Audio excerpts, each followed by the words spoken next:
प्लॉटला हा प्लॉट संपूर्ण 7 एकरचा प्लॉट आहे.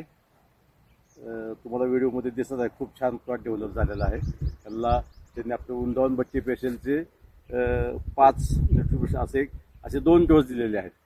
आता पुढच्या डोससाठी आपण याची पाहणी करत आहोत आणि समक्ष त्या प्लॉटचे मालक गुरुराज मान देशमुख हेच तुम्हाला सांगतील. एकंदर 80 दिवसाचा प्लॉट आहे. प्लॉटमध्ये एकदम डेव्हलपमेंट खूप चांगले आणि रूट खूप डेव्हलप होते आहे तुमच्या खताने.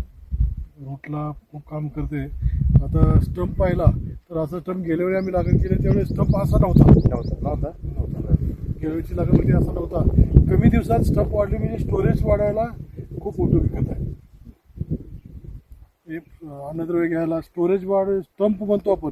स्टंपची जाडी वाढली तर साईज वाढते. आणि याच्यामध्ये आमचे जे डोस आहेत चार्ज आहे त्याचा कमी खर्चामध्ये चार्ज येतो. आणि तुम्हाला दुसरे खत तुम्ही नाही टाकले चालतील. शेणखत सुद्धा टाकायची गरज नाही आणि हे रोगाला पण बळी पडत नाही. जो व्हायरस आहे ना हा व्हायरस येणारच नाही याच्यावर.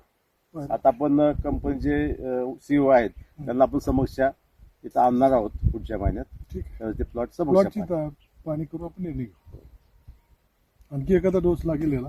हा नाही आता जर तोड्याला त्याचा डोस चालू असतो. तोडा होस लागेल एक डोस अजून. हा पहिला तोडा ह्याचा जुलैच्या सेकंड वीकला होईल. म्हणजे तुम्हाला त्या खताबद्दल एक चांगला कॉन्फिडन्स आहे.